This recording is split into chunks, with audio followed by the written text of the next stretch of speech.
अगले पार्ट में आपने देखा कि सलमा अपने घर गई। जिसने अगला पार्ट नहीं देखा वो चैनल पे जाकर देख सकते हैं। उसके बाद छुपते छुपते सलमा अपने घर के पीछे बाले रास्ते से अंदर घुस चुकी थी।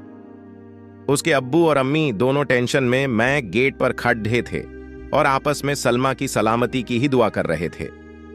जफर अली अपनी बेगम साहिबा शबनम बानो से कहा, तुम्हारी लापरवाही हमारी जान ही लेके रहेगी।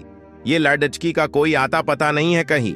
मजहब के नाम पर देश के गली कूचों में दंगे भद्दाके हुए हैं। खुदा न करे अगर हमारी बेटी के साथ कोई ऊंच नीच हो गई तो खानदान में क्या मुंह दिखाऊंगा।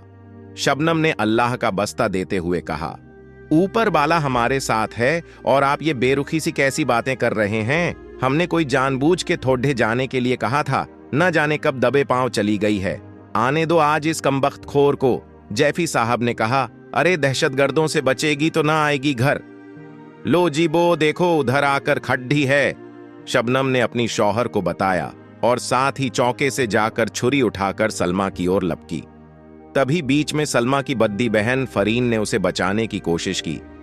अम्मी क्या कर रही हो, मर जाएगी वो, फरीन ने छुरी अम्मी के हाथ से छींटे हुए कहा। सलमा सिटपिटाती हुए फरीन की ओट में छिपी हुई खड्डी थी। शबनम ने सलमा को आखिर पकड़ लिया और 4-5 थप्पड़ मारते हुए पूछा, हरामजादी कहां गई थी?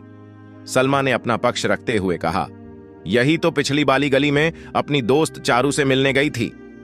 शबनम ने आंखें निकलते हुए पूछा, क्या रखा है चारू के पास?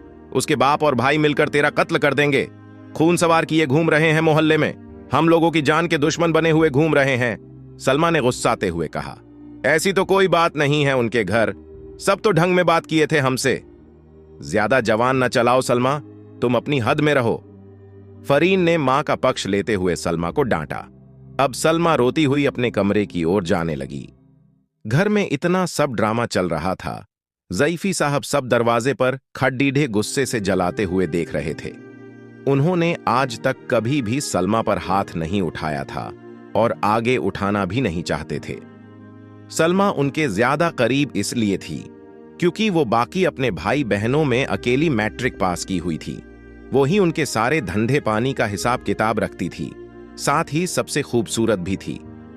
अपने अब्बू जान के करीब होने का करना उसकी खूबसूरती नहीं बल्कि उसका तेज दिमाग और उसकी इंटेलिजेंस थी।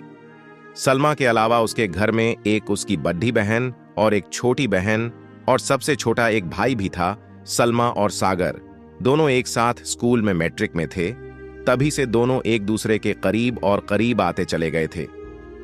भले ही दोनों अलग अलग मजहब से ताल्लुक रखते थे, लेकिन उनके मन में कभी ये नहीं आया था कि बे दोनों अलग अलग धर्मों से हैं तो उनका कुछ नहीं हो सकता। बे दोनों एक दूसरे को बेइंतहा प्यार करते थे। ये प्यार ही तो था कि सलमा अपनी जान जोखिम में डालकर अपने प्रेमी सागर से मिलने चली गई थी। जब सलमा अपने रूम में जाकर अपने बेड पर उलटी लेटकर तकिए पर मुंह रखकर जोर जोर से रो रही थी तो उसकी बड़ी बहन उसके पास पहुंची।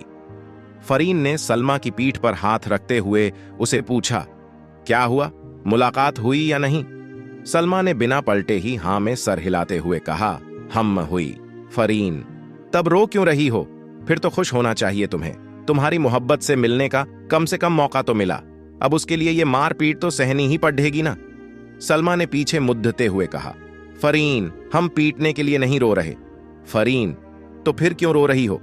सलमा, अब हम शायद मिल नहीं पाएंगे। उसे देशभक्ति का भूत सवार है और आंदोलनों में हिस्सा ले रहा है, और ये बात अब्बू को पता चलेगी तो वो हमें मिलने तो क्या उसकी शक्ल भी नहीं देखने देंगे। फरीन ने मायूसियत से कहा, तो तुमने उसे समझाया नहीं? तुम्हारे लिए ये सब तो छोड़ डाच ही सकता है ना। हमने उसे बोला था, लेकिन उसने मिट्टी हाथ में लेते हुए हमारी मांग भर दी और कहा कि मेरे लिए पहले ये मिट्टी है फिर तुम हो।